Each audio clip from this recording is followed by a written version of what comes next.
What's up, y'all? It's Poppin'. I'm Dee. React to this video. This is top 10 scary Nickelodeon theories. Scary. Don't be bringing Nickelodeon to the dark side. Nickelodeon is very cheery. I grew up on Nickelodeon, and don't try to fuck it up. But we're about to see what they're gonna say. Let's watch. Nickelodeon is a television network that is responsible for pumping out some of our favorite cartoon shows ever. From SpongeBob SquarePants to Doug, do you guys remember that one? And all the way over to Very Odd Parents, Nickelodeon had it all. But I'm here to shatter your childhood and tell you about some pretty dark theories about our favorite cartoon characters. The question is, are you guys ready for that? How's it going, YouTube? I'm your host for this one, Landon Dalton. Welcome back to another Most Amazing Top 10 video. If you guys want some more dark fan theories, make sure you guys click right over here. Also put a link to a playlist down in the description down below. But let's not waste any time here. Let's get right into this one. This is the top 10 scary Nickelodeon theories. The Rugrats theory starts this dark list off in at number 10. This disturbing theory about the Rugrats have been circulating around the internet for many years. A lot of you guys probably already know. Basically, it says that all of the characters from our beloved 90s cartoon series, they're all dead, and they're just all figments of Angelica's diabolical imagination. Okay, wait, what? You're telling me that Tommy and Chucky are actually dead? Well, according to this theory, Chucky died in 1986 with his mother, and that's why his father is a nervous wreck. Tommy was born in 1988, but he was a stillborn. That's why his father was constantly in the basement building toys for his son, that he never got a chance to live. And twins were actually aborted in the 1990. I mean, I think my childhood is literally ruined now, and it's only the start of this list. Well, Krabby Patty's meat slides onto this list at number 9. According to a fan theory on Twitter, Krabby Patty's secret formula is a kept secret for a very obvious reason. Well, his secret formula is crabs. I mean, think about it. The only other crabs that we ever see in the show are the occasional out-of-town crab, Mr. Krabs himself, and his mother. I mean, where the heck are the rest of the crabs? Well, I'll give you guys a hint. They're in the burger.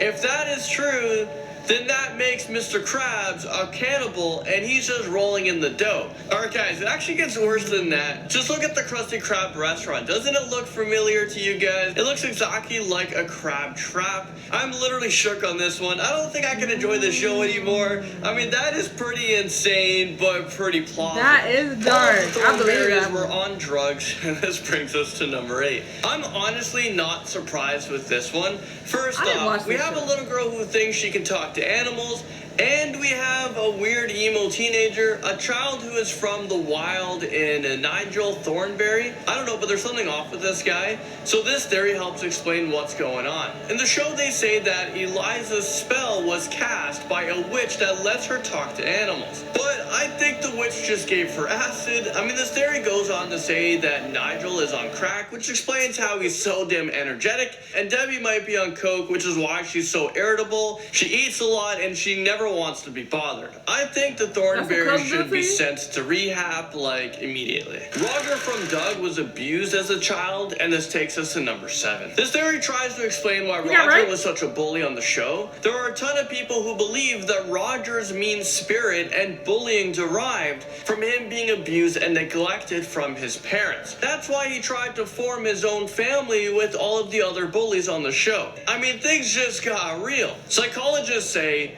just about all aggressive bullies are victims of bullying themselves, which almost always involves a family member or a close acquaintance. I never realized how serious cartoons could be until I started doing research for this video. I was like, whoa. The Fairly Odd Parents flies into our list at number 6. Okay guys, prepare yourselves for this one, because this next theory will have you questioning your childhood. The Fairly Odd Parents was a show about a 10-year-old boy who is neglected by his parents and tortured by his babysitter. But one day he was granted 2 fairy godparents named Cosmo and Wanda, who granted him every wish. I know growing up I watched this cartoon all the time. Well, it sounds like a miserable premise for a show, doesn't it? Well, what if I told you that these 2 godparents were actually just his imagination and the result of drugs? Well, apparently Cosmo and Wanda are metaphors for the antidepressants Zoloft and Prozac. It could also be argued that when his wishes don't go as planned, those are just the side effects effects of misusing the drugs. Okay, now that my childhood is over, let's move on. Alright, number 5 brings us over to the show CAILLOU, and let's talk about CAILLOU's baldness. I know I'm not the only one wondering why this whiny kid is still bald at the age of 4 years old, but as it turns out, there is a dark explanation for this. This theory has been around for years, and it says that CAILLOU actually has cancer. I mean, I actually kind of feel really bad for calling him a whiny kid.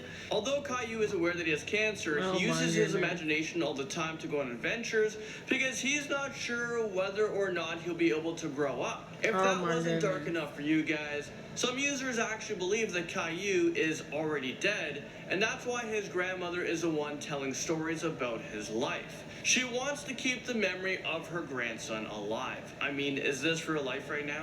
Arnold's parents come crashing onto this list at number 4. Oh, they said that the show Hey Arnold. Well, his granddaddy is his daddy or something. Theory, Hey Arnold's parents died from a drug overdose. I mean, wait, what?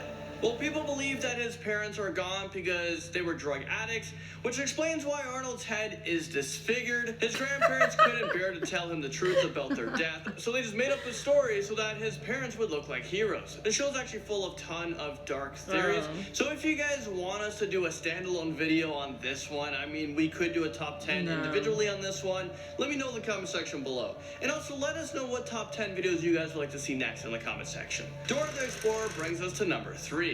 This show has helped a ton of children learn about nature, animals, and Spanish. This show is super popular with kids. It's how I learned to say hola. But with all good things, there is also a dark side. Many people believe that Dora has some mental health issues. People believe that she is imagining all of these adventures and characters from a mental institution, and they also believe that she hallucinates a lot. Oh my goodness, y'all just saying that she's talking to herself and hearing voices in her head from the audience. Mr. Dink is a predator, and this scary thought brings us to number 2. Well, Mr. Dink, for you guys who don't know, is a character from a show called Doug. I remember this one like a little bit. Well, he's a middle-aged man who always seems to be around Doug.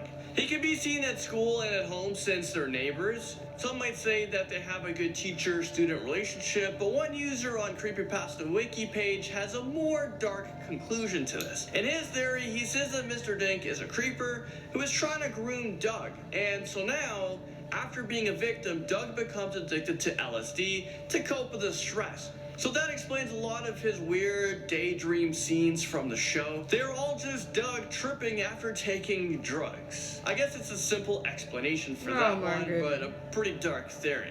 Timmy is a mistreated child, and this takes us to number 1. Here's another dark theory from the Fairly Odd Parents. Well, apparently Timmy is a young kid with an extremely rough life. His grandparents died in a car crash when he was younger, so that's why he imagines that they're watching over him because his parents obviously don't care about him. Okay, but no, seriously, I think they need to call CIS on his family. His parents are so neglectful that they even hired a babysitter who physically and mentally abuses him. Oh yeah, this dark theory goes on to say that Mr. Crocker, his mentally unstable teacher, might be a child predator who's attempting to steal his innocence. And he has made many attempts to lure him. I mean, pretty damn gross. I never knew Timmy had it so rough. I feel really bad for the kid. Okay, some of these were extra. I don't know if I agree with all these. The one that makes the most sense is the SpongeBob one about the crab meat thing. I have heard that before, actually. And yeah, him showing the actual crab trap, how it's shaped like the Krusty Krab. That make a lot of sense. And yeah, where the fuck is all the other crabs? Ain't no other crabs. Oh no, it's one crab. What about that buff crab? You know what I'm talking about? It's a super duper buff crab who be on the beach and shit. So that's one. And then it's Mr. Krabs and his mama, and that's about it. So yeah, that is kind of weird that it's not more crab. So yeah, that one I believe, but them other ones, I don't know, they reaching. But it still was an interesting video. Let me know what y'all thought about it. Let me know what other videos you want me to react to, and I'll see you guys in the next one. Bye!